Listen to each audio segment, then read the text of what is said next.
Now they tried to get him. He had to sell bongs in Pennsylvania, and his workers were under orders not to sell bongs in Pennsylvania. Well, they understood the difference between federal and state law, and they understood that they were operating legally in the state of California.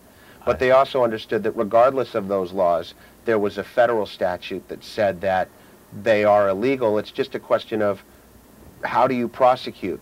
Mm-hmm. And what Mary Beth Buchanan was able to do effectively, basically, was to convince Paris Chong, who right here, that's Tommy Chong's son, and his factory, to ship bongs across state lines through the Postal Service and basically break federal laws as part of their due diligence and their case building. Now, they called him up repeatedly. He says in the film that at first I had turned them down, The workers at the factory turned him down, repeatedly, for 8 months. Right, before They said no, no, no, and then they finally showed up at the factory dressed like ballers, as like, yo, what's up, rapper types. These were undercover agents with the DEA, came in and with their bling bling and their their swerve on. Sure. And basically they bought a lot of stuff that wasn't on hand. Yeah. So they would have to ship it, and left them cash.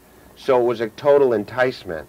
Right. And then everyone said don't do it. Paris actually wanted to do it. I omitted that from the it was it was an easy sale. And it was making sales are hard, as anybody in business knows. Right. And eventually, after 8 months of when they showed him the green, it was hard to say no. Well, it was an executive decision at that moment. He could have said no, and I'm sure he had spent many sleepless nights after his son.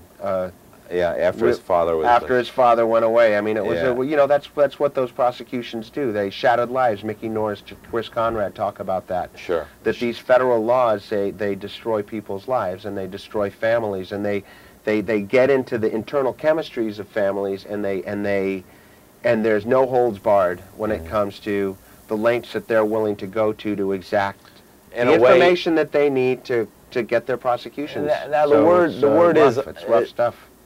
The word is that they put some pressure on Tommy, that they would go after his son, they would go after other family members. That's one of the things that effectively martyred Tommy. It took him into the sort of the Nelson Mandela stratosphere of martyr within the pot movement, that he had this benevolent, reaction, this munificent family man reaction. When the Bush administration was touting family values, and then his federal, agents are going after this family man and saying, if you don't cop to this plea, which he had the resources to fight. I mean, he had plenty of money. Yeah. It still does, more than he's ever had. But if these are the tapes that we're showing right there in the documentary, that the government used, where they're saying that it's 2 blocks away, but then they said, we're going to put your wife and your son in jail if you don't cop a plea. So he copped a plea. He took the hit for his family. 9 months is stiff. That was a stiff sentence even for that. I mean, I've heard it said that he could have negotiated it down. No other defendant in the prosecution. There was a total of 55 defendants. No other defendant without a prior criminal record went to jail. He was the only defendant without priors that actually had to serve prison time. So it was blatantly political. Right. And that's the targeting Tommy Chong. Targeting Tommy Chong was blatantly political. Targeting the culture that he represents was blatantly political. And what's mystifying to me now, and the reason I was bringing up the Geithner thing and the Gates thing and the lack of critical, tangible change within. I mean, I don't know. I don't quite understand what the strategy is, but it's noteworthy to me that she's still the prosecutor. In Pittsburgh. Yeah, and protocol would demand that if you're an appointee of a party not in office, you step down. And she didn't choose to step down, which is testament to the power of her base. It indicates it's noteworthy that she's still in power because she was someone who built a legacy and built a career on fundamentally political prosecutions. And one of the things, we have maybe 5 minutes left.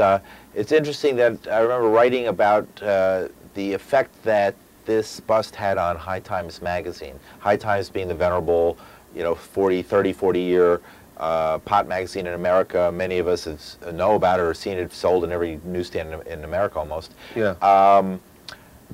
They were taking a lot of ads from paraphernalia companies, and all of a sudden they lost their airbase overnight. Oh, all over. It was a shock. It definitely, it completely eviscerated the confidence of that entire, that commerce-driven world. Right. Was undermined. Yeah. And High Times really came to the closest it's ever come in its history to folding. Folding, very close. And they were able to pull themselves back, as they always have in the past, which is also, I think, a testament to how strong this movement has become, that it could really take this kind of hit and still survive and not be silenced. Right.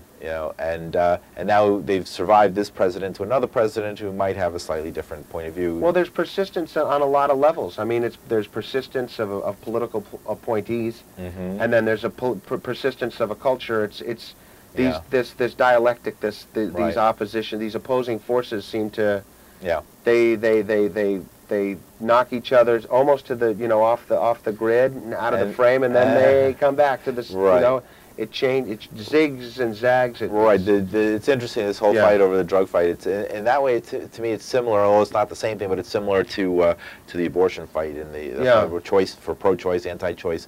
It seems like pro-choice is in forever, and then next thing you know, is reeling, and they well, but there's also an element of using those arguments to distract people from things that are more, that really need to be considered. I mean, the gay marriage thing can also be used as, and the abortion issue can be used as. I mean, although I don't know, abortion's very. It's interesting, It's very polarizing.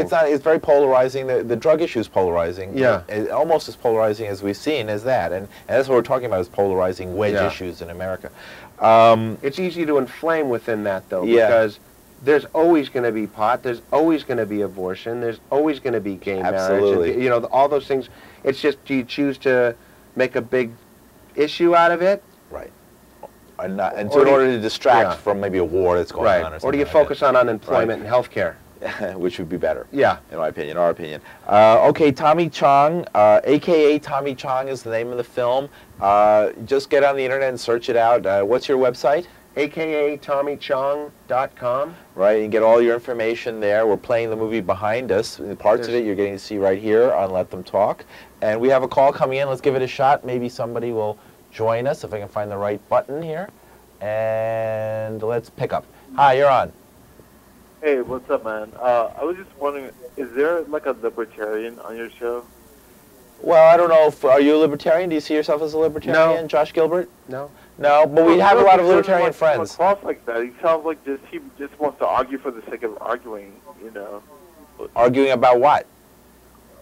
But I like his vibe though. Like I wish he would be cooler. What does cool mean? Thank you. My card, but I like the guy in the shirt, and he's really cool. I just wish he would kick more vibes out to libertarian. That's all.